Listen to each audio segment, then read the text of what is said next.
In the early dawn of the American Republic, when the fires of revolution were still smoldering and the ink on the Constitution barely dry, one man dared to imagine a new kind of empire, an empire unlike those the world had ever seen. His name was Thomas Jefferson, a philosopher-statesman whose mind danced between the poetic ideals of liberty and the hard realities of power. He called his vision an empire of liberty, a phrase that carried both hope and contradiction, promise and peril. In Jefferson's imagination, this empire would spread freedom rather than suppress it, cultivate virtue instead of tyranny, and empower ordinary citizens rather than monarchs or aristocrats. Yet to understand Jefferson's dream, we must first understand the era that shaped him. The United States at the turn of the 19th century was fragile, a scattering of states stitched together by a new constitution, surrounded by European empires that doubted its survival. Britain still controlled Canada and forts in the northwest. Spain held Florida and vast stretches of the southwest. France lurked in the Caribbean and, increasingly, in the Mississippi Valley. To the west lay millions of acres of indigenous homelands, governed by sovereign nations who had their own visions of power, diplomacy, and survival. Jefferson believed that America's future depended on expansion, geographic, economic, and ideological. In his view, a small, rural republic could not survive in a world dominated by imperial giants. It had to grow, or it would be swallowed. But Jefferson's expansion was not supposed to be conquest in the European sense. Instead, he imagined a continental community of independent farmers, each living self-sufficiently on their own land, cultivating both crops and civic virtue. His empire was to be a democratic alternative to monarchy, proof that liberty could flourish across a vast territory without collapsing into chaos. But this dream carried tensions that would haunt the United States for generations. For Jefferson's agrarian paradise depended on land that was already inhabited. It depended on human labor that for many came through the institution of slavery. And it depended on ideals that Jefferson himself often struggled to uphold. By 1801, when Jefferson took office as the third president of the United States, the nation stood at a crossroads. The Federalist vision of a strong central government, industrial development, and closer ties to Britain had shaped the previous decade. Jefferson wanted something different.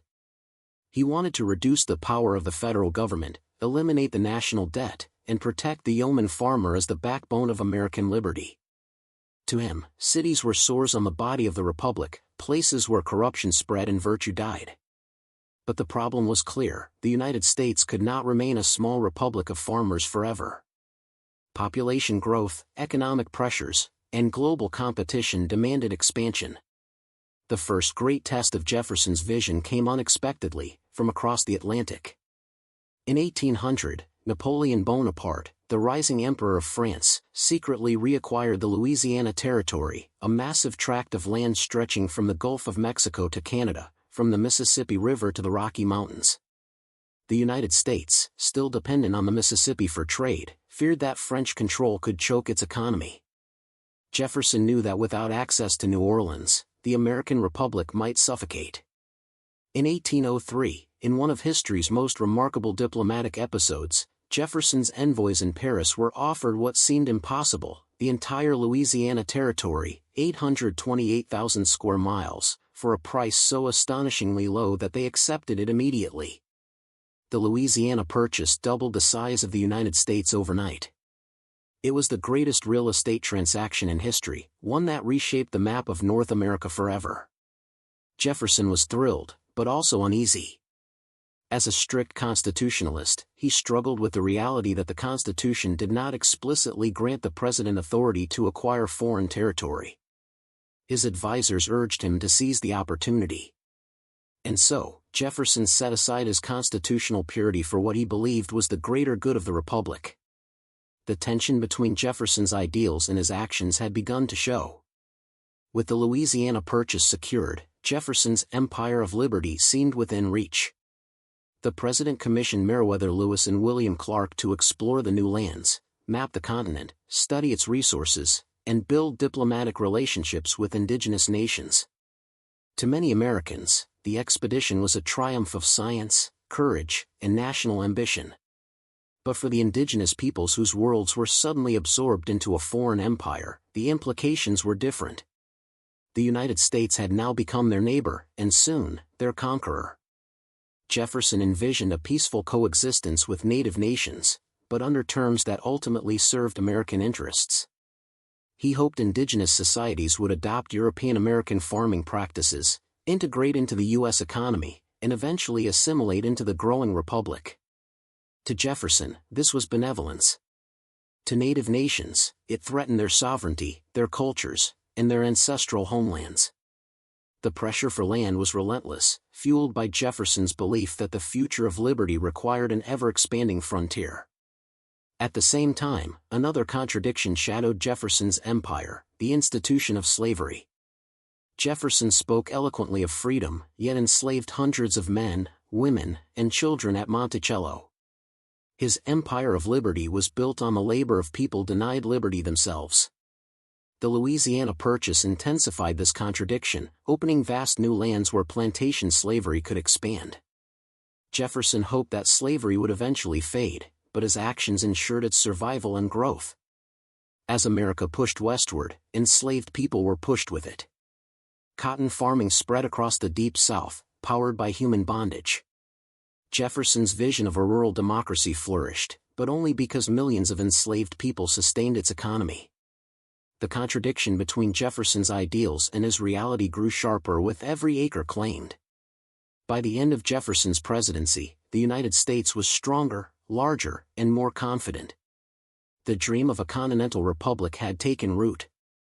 But beneath the triumph lay the fractures that would one day tear the nation apart: expansion built on displacement, liberty built on slavery, and unity built on contradictions. Jefferson had set the course. Others would follow it. And the empire of liberty he imagined would become both a beacon of hope and a source of enduring conflict. As the United States stepped boldly into its new western territories, the promise of Jefferson's empire of liberty became both a rallying cry and a looming question. What did liberty mean in a nation expanding across a continent? Who would benefit from this empire, and who would be forced to stand aside? By the time the Louisiana Purchase maps were inked and Lewis and Clark had begun their historic expedition, the contradictions at the heart of Jefferson's vision were already shaping the future of the Republic. The early 19th century was an age of optimism for many Americans. Frontier families dreamed of land, opportunity, and independence. Newspapers spoke of an open western horizon where hard-working citizens could build new lives free from the corruption of crowded cities. To these people, Jefferson's policies seemed like a gift: cheap land, reduced taxes, and a federal government that promised to stay out of their daily lives. The Republic, they believed, was finally becoming what the founders had imagined. But beneath this optimism lay invisible costs that would fall on those who had no voice in Jefferson's Republic. Indigenous nations across the continent watched American expansion with increasing alarm. The Louisiana Purchase had erased the diplomatic boundaries that once separated their homelands from U.S. ambitions. Treaties, once tools of negotiation, were now being used to pressure tribes into ceding territory. Jefferson framed these agreements as peaceful diplomacy, but in reality, they were instruments of growing American power. Jefferson's Indian policy was complex and often contradictory. On one hand, he expressed genuine curiosity and admiration for indigenous cultures. He sponsored ethnographic research, encouraged trade, and promoted what he believed was a path of civilization through farming and commerce. But on the other hand, Jefferson believed that native nations would inevitably have to give way to American expansion. If they refused assimilation, he warned his officials, they should be pushed beyond the Mississippi. This policy, covert in Jefferson's time, would later become explicit under Andrew Jackson with the Indian Removal Act. But the ideological foundations were already being laid. Jefferson's dream of a continent-spanning republic left little room for native sovereignty. His empire, despite its lofty name, could not expand without undermining the liberty of others. Meanwhile, to the south, another system was expanding at breakneck speed: slavery. The invention of the cotton gin in 1793 had transformed cotton into an economic powerhouse. Demand soared, and planters rushed to claim new lands where enslaved people could be forced to labor in vast fields. The Louisiana Purchase opened millions of acres for this brutal expansion. Jefferson, deeply conflicted about slavery, hoped the institution would eventually fade. But his policies, intentionally or not, made its growth inevitable. At Monticello, Jefferson wrote of liberty while living a life sustained by the work of enslaved people. Families were bought, sold, separated, and controlled. Every brick, every field, every refined meal came through forced labor. Jefferson saw the contradiction, acknowledged it in private writings, even feared that slavery would bring divine judgment upon the nation. Yet he rarely acted to stop it. To him, the survival of the young republic required unity, and unity required compromise. Slavery, he believed, was too deeply embedded to confront directly. This contradiction was not unique to Jefferson, but he embodied it more sharply than most. His words inspired generations to fight for freedom. Yet his actions helped entrench a system that denied freedom to millions. As America's borders expanded, so too did the tension between its ideals and its realities. The Empire of Liberty was freeing some while trapping others. As president, Jefferson also faced the daunting challenge of maintaining neutrality in a world torn apart by imperial warfare. Britain and France, locked in a deadly struggle for global dominance, both sought to control American trade. British ships seized American vessels, impressed American sailors, and intimidated the young nation. France imposed its own restrictions. The Atlantic world was becoming a battlefield, and America, still militarily weak, was caught in the middle. Jefferson believed that military conflict would corrupt the republic. War required armies, navies, debt, and taxes, the very things he wanted to avoid. So he pursued a bold and controversial strategy: economic coercion. In 1807, he pushed through the Embargo Acts, banning American ships from trading with foreign nations. Jefferson hoped the embargo would force Britain and France to respect American sovereignty without firing a single shot. Instead, the policy became one of the most unpopular decisions in early American history. Ports emptied. Merchants went bankrupt. Smuggling surged. And Americans who once saw Jefferson as the guardian of liberty now viewed him as a president who used federal power to restrict their livelihoods. Newspapers that once praised him now mocked him as a dictator. The embargo damaged the economy and shook public confidence in Jefferson's leadership. It revealed the limits of his idealism in a world governed by ruthless power politics. Yet even as Jefferson's presidency faltered in its final years, the nation itself continued to grow stronger. The frontier pushed west. New states were carved out of the wilderness. Roads, rivers, and trade routes stitched the expanding republic together. Jefferson believed that this growth, despite its moral compromises, would secure America's place as a beacon of liberty for the world. But not everyone agreed. Critics argue that an expanding republic risked losing its democratic soul. Could a nation spanning thousands of miles still practice self-government? Could its citizens remain engaged and virtuous? Or would the nation fracture under the weight of its contradictions? Jefferson answered these questions with unwavering faith: as long as Americans owned their land, tilled their fields, and relied on themselves, liberty would survive. But the truth was more complicated. The United States was no longer just a land of small farmers. It was becoming a commercial power, a slave-holding empire, and a nation whose future depended increasingly on the forced removal of indigenous peoples. The Empire of Liberty was turning into something Jefferson had not fully imagined, a nation driven as much by ambition as by ideals. By the time Jefferson left office in 1809, he was both celebrated and criticized. To his supporters, he had doubled the nation's size, reduced government debt, preserved peace, and protected Republican values. To his detractors, he had abused federal power, mishandled foreign policy, and failed to confront the moral crisis of slavery. But whether admired or condemned, one thing was certain: Jefferson had transformed America forever. And the journey was far from over. The contradictions of his vision would intensify in the decades ahead, shaping debates over slavery, expansion, democracy, and the very meaning of American liberty. As Thomas Jefferson retired to Monticello in 1809, the United States stood at a pivotal moment, stronger in territory, richer in resources, yet more divided in spirit than ever before. The Empire of Liberty was expanding, but its foundations were increasingly unstable. Jefferson's ideas continued to shape political debate, guiding allies and tormenting critics, as the nation wrestled with the consequences of its rapid growth. Even in retirement, Jefferson's vision remained a powerful force, both inspirational and deeply contested. Across the growing republic, Americans argued over the meaning of liberty. To many settlers pushing into the western frontier, liberty meant autonomy, the right to claim land, build new communities, and escape the hierarchy of the East. They saw themselves as pioneers fulfilling Jefferson's dream, ordinary citizens carving out a future through labor and perseverance.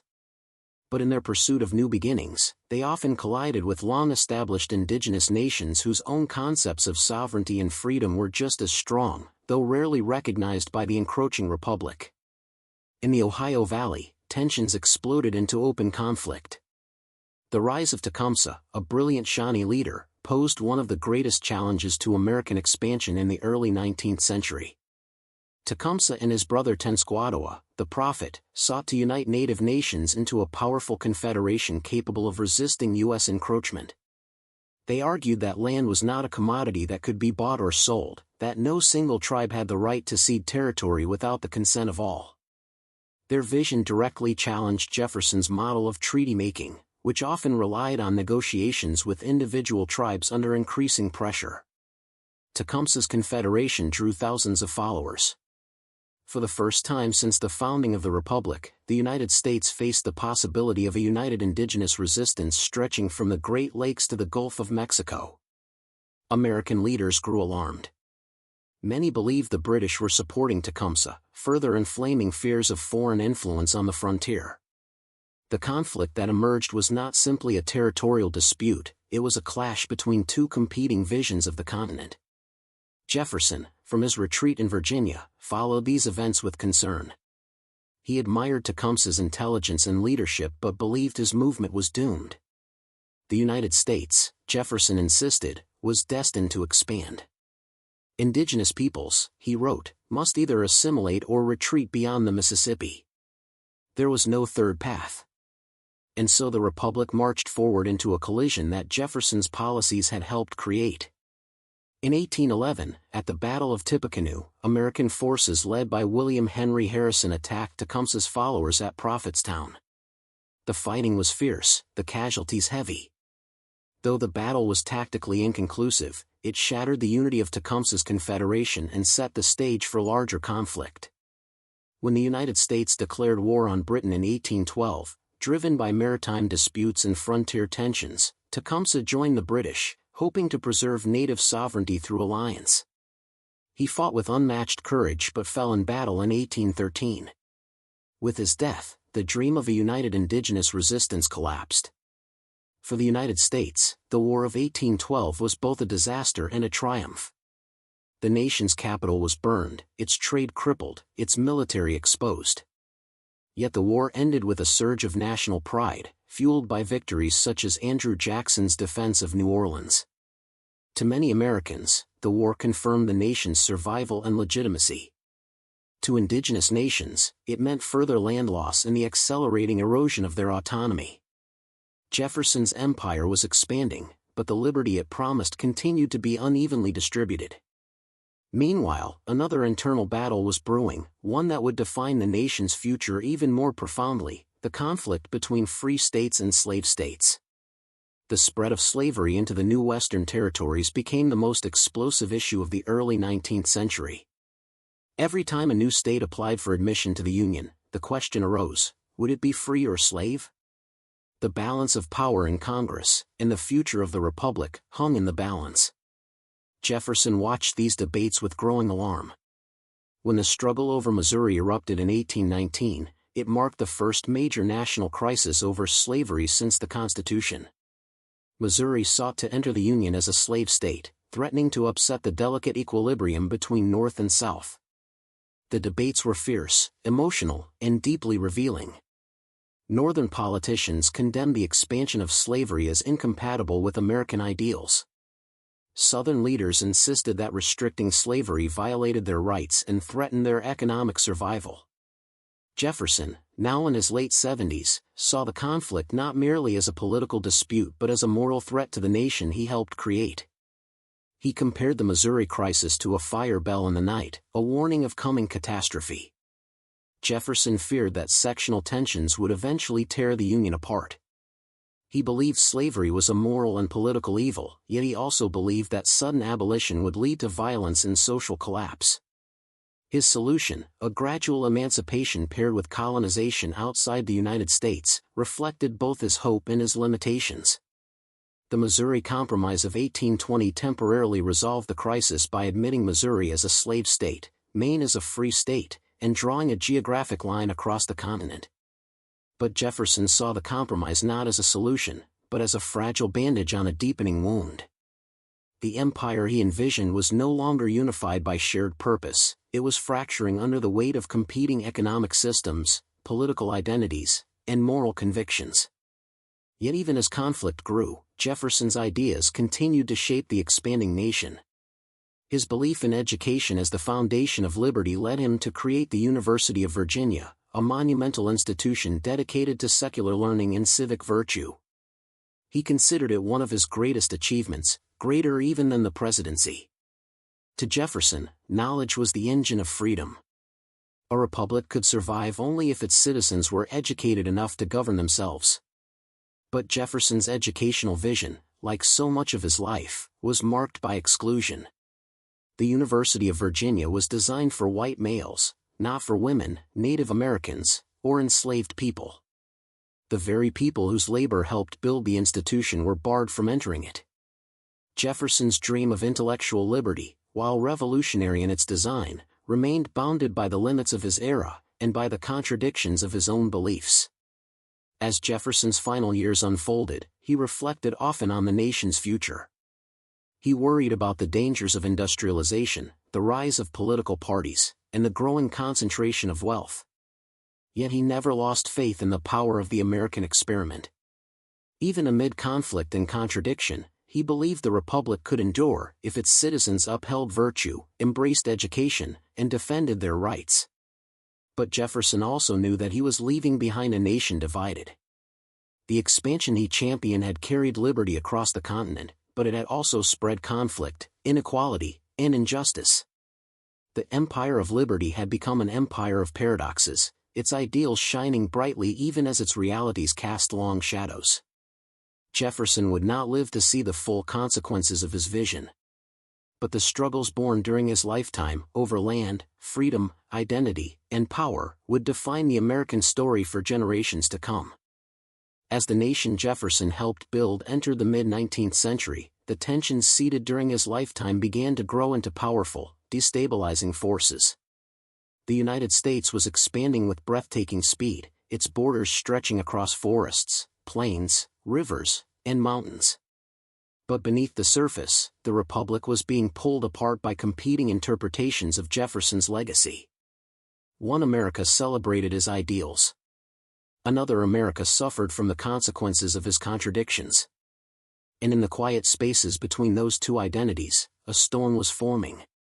Jefferson had envisioned a continent filled with self-reliant farmers, guided by virtue, reason, and the spirit of republicanism. But the economic realities of the new century did not match his agrarian dream. Industrialization was reshaping the eastern states. Factories rose along rivers, cities grew denser and wealthier, and immigrant labor powered rapidly expanding industries. Railroads crossed state lines. Canals cut through rugged terrain. Steamships turned rivers into highways. The America Jefferson feared, a nation of commerce, industry, and concentrated power, was becoming a reality. Yet the West, the symbol of Jefferson's Empire of Liberty, remained the heart of national ambition. Settlers, driven by hope and desperation, surged into new territories. Many traveled with Jefferson's words in mind, believing they were continuing a sacred American mission. But the rapid push westward sharpened every unresolved conflict: slavery's expansion, indigenous displacement, and the struggle to balance federal authority with states' rights. Indigenous nations were among the first to face the expanding force of Jefferson's legacy. The policies he crafted, subtle, calculated, and packaged as diplomacy, had laid the structural foundation for the next generation of leadership. By the 1830s, under the iron resolve of Andrew Jackson, these foundations hardened into removal, dispossession, and forced migration. The Trail of Tears, though executed after Jefferson's death, was born from ideas he endorsed: assimilation or removal, civilization or exile. Though Jefferson never imagined the scale or brutality of Jackson's policies, the logic of expansion he championed left little room for indigenous sovereignty. As families walked thousands of miles under military guard, as lives were lost to hunger, cold, and disease, the darker side of America's growth became impossible to ignore. Jefferson's cherished empire had expanded, but at a human cost he never fully confronted. But it was slavery that ignited the fiercest national battle. Jefferson himself had called slavery a moral depravity, yet he had also insisted that the Union must stay together at all costs. His generation postponed the struggle. Their descendants inherited it. By the 1840s and 1850s, the United States was being torn between two competing interpretations of Jefferson's America. The North saw Jefferson as a champion of liberty, equality, and democratic governance. The South saw him as the defender of states' rights, limited government, and agricultural independence. In truth, Jefferson was both, and neither. His words had become weapons in a political war he had once desperately hoped to avoid. The debates grew louder as new territories were opened. Should Kansas allow slavery? Should California enter free? Should the federal government decide, or the settlers themselves? Every argument circled back to the vast land Jefferson acquired in the Louisiana Purchase. That land had doubled the size of the Republic. Now it doubled its tensions. His empire of liberty had become the most contested space in the nation. By the 1850s, the contradictions Jefferson could not resolve exploded into violence. Kansas bled. Political parties splintered. Former allies became bitter enemies. Jefferson's belief that a republic could remain united through shared values was crumbling. Instead, the two halves of the country clung to different visions of freedom, visions shaped by the inconsistencies Jefferson left behind. Even within Jefferson's own writings lay the seeds of division. His notes on the state of Virginia argued that slavery was morally wrong, yet also suggested that white and black Americans could never coexist as equals. These ideas became ammunition for both abolitionists and defenders of slavery. To some, Jefferson symbolized a future of emancipation. To others, he justified racial hierarchy. His words, once intended to unify, now fueled a debate that would soon engulf the nation in war. Meanwhile, the idea of American exceptionalism, a belief Jefferson helped cultivate, began to spread beyond the continent. The U.S. acquired territories in the Southwest after the Mexican-American War. New lands meant new debates. Would slavery expand even further? Would liberty be extended to Mexico's former citizens? Or would American power simply replace Mexican authority without honoring its promises? Jefferson's empire had reached the Pacific, but its contradictions followed. As the nation fractured, Jefferson's philosophical ideas remained central to both sides of the debate. His Declaration of Independence, with its bold assertion that all men are created equal, became the moral foundation of abolitionism. Frederick Douglass, Harriet Beecher Stowe, and generations of freedom fighters pointed to Jefferson's words as evidence that slavery violated the soul of the nation. But Southern leaders pointed to Jefferson's strict constructionism, his suspicion of strong federal authority, and his belief in agricultural virtue as validation for their own cause. Both sides claimed him. Both sides believed they were fulfilling his legacy. In truth, Jefferson had left behind not a clear path, but a spectrum of unresolved tensions, ideals without implementation, visions without solutions. The Civil War would be fought not only over territory and slavery, but over the meaning of Jefferson's America. Yet even amid the turmoil, Jefferson's influence grew. His architectural designs shaped public buildings. His ideas about education inspired universities and civic reforms. His emphasis on individual rights guided political thought throughout the 19th century. And his warnings about tyranny and corruption remained part of the national conscience. But by the time the Civil War finally erupted in 1861, the Empire of Liberty Jefferson imagined had shattered into two warring nations. The Union fought to preserve the Republic and expand the meaning of freedom. The Confederacy fought to defend a vision of sovereignty and a system of bondage. The irony was clear: Jefferson's contradictions had helped create both armies. During the war, Abraham Lincoln often reflected on Jefferson's words. Lincoln argued that the ideals of the Declaration, not the complicated legacy of slavery, represented the true meaning of America. To Lincoln, Jefferson was great not because he was perfect, but because he articulated a principle that could outlive its author, the universal promise of freedom. Through Lincoln, Jefferson's vision gained new life, reinterpreted, expanded, and purified through the struggle against slavery. But even with Lincoln's reimagining, Jefferson's contradictions lingered. Questions about federal power, states' rights, race, citizenship, and expansion continued to shape American identity long after the Civil War. Jefferson's legacy, like the nation itself, was a blend of triumph and tragedy, wisdom and flaw, vision and reality. As the 19th century came to a close, Americans still debated Jefferson's true impact. Had he built a republic of freedom, or had he laid the groundwork for conflict? Was he a prophet of democracy, or a slaveholder who failed to escape the prejudices of his time? The answer, perhaps, was both. Jefferson's Empire of Liberty survived, but at a cost he never imagined. And as the United States prepared to enter the 20th century, one thing was certain: Jefferson's ideals would continue to shape the nation's identity, even as the nation struggled to reconcile them with its own history. As the United States stepped into the 20th and 21st centuries, Thomas Jefferson remained a towering, yet deeply complicated, figure. His face appears on currency. His memorial stands in Washington, a temple of marble overlooking the tidal basin. His words open school textbooks, echo in political speeches, and shape the way Americans see themselves. And yet, as time marches forward, a new question continues to rise: what does Jefferson's Empire of Liberty mean today? Was it a timeless blueprint, or a contradictory vision the nation continues to struggle with? To answer that, we must understand how the idea evolved long after Jefferson's death. The phrase Empire of Liberty, once a metaphor for territorial expansion, gradually transformed into a guiding moral identity. America began to see itself not just as a nation, but as a global symbol, an example of democracy, freedom, and opportunity. This self-perception influenced wars, diplomacy, immigration, and culture. But it also created ongoing debate: did America live up to its promise, or did it use Jefferson's ideals to justify power? The aftermath of the Civil War marked the first great reimagining of Jefferson's vision. The abolition of slavery, the expansion of citizenship, and the Reconstruction Amendments created a new constitutional order, one Jefferson never imagined. His famous declaration, "All men are created equal," took on a broader meaning, now applied to people he once believed could not coexist as equals.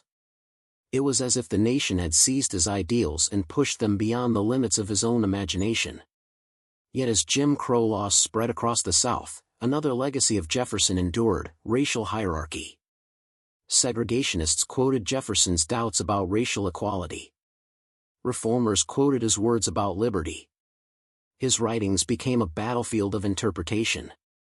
In this way, Jefferson remained a presence in American life, not because he had all the answers, but because he asked questions that still lingered unresolved. The 20th century intensified this struggle. During the World Wars, American leaders invoked Jefferson's ideals to rally support, claiming the nation was fighting for freedom abroad. Presidents cited the Declaration of Independence when defending democracy against fascism and communism. Civil rights activists, from Martin Luther King Jr. to Fannie Lou Hamer, turned Jefferson's language of equality into a tool for justice. They argued that America could not truly be an empire of liberty until it fulfilled the promises Jefferson wrote but never lived. In the Cold War, the phrase took on yet another meaning. America saw itself as the defender of global liberty, spreading democratic ideals across continents. But this mission came with its own contradictions, interventions, proxy wars, and the struggle between supporting freedom and exerting influence. Once again, Jefferson's vision revealed its double edge, an ideal that could inspire progress, and a justification that could mask power. Throughout this era, scholarship on Jefferson expanded. Historians explored his achievements and his contradictions with growing depth.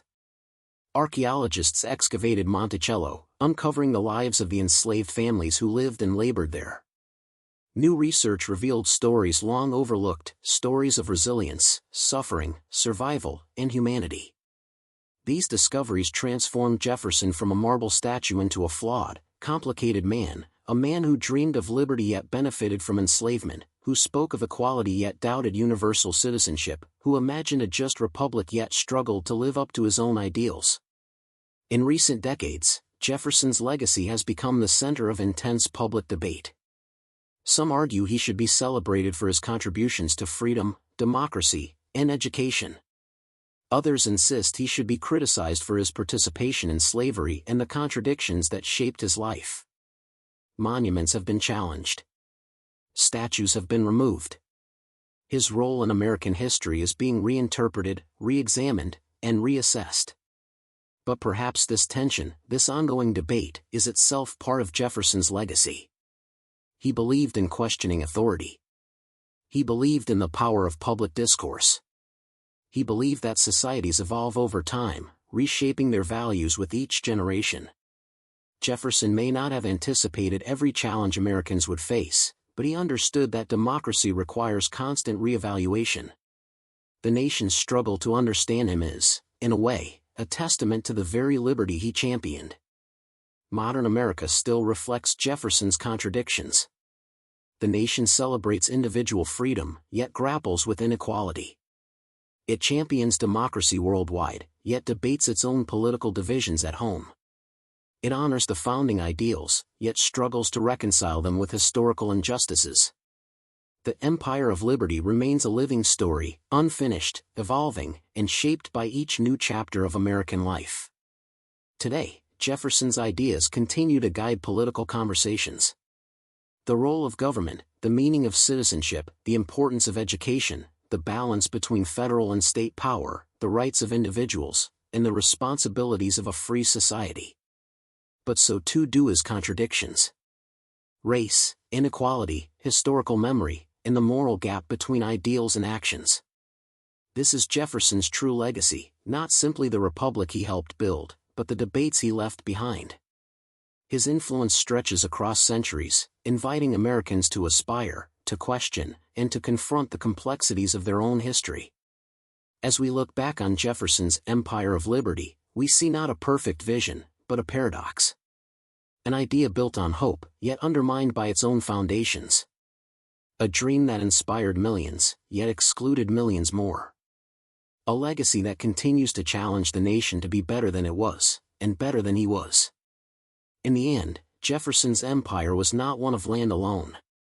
It was an empire of ideas. Ideas that demanded reflection, accountability, and growth. Ideas that still reach into the present, asking a question Jefferson himself could never fully answer: can a nation built on contradictions become a nation true to its ideals? That question, born in the mind of a philosopher-statesman in the early days of the Republic, continues to echo through every generation, inviting us to reimagine the meaning of liberty, expand it, defend it, and finally, to live it. For Jefferson, the Empire of Liberty was a dream of what America could become. For us, it remains a challenge. To turn vision into reality.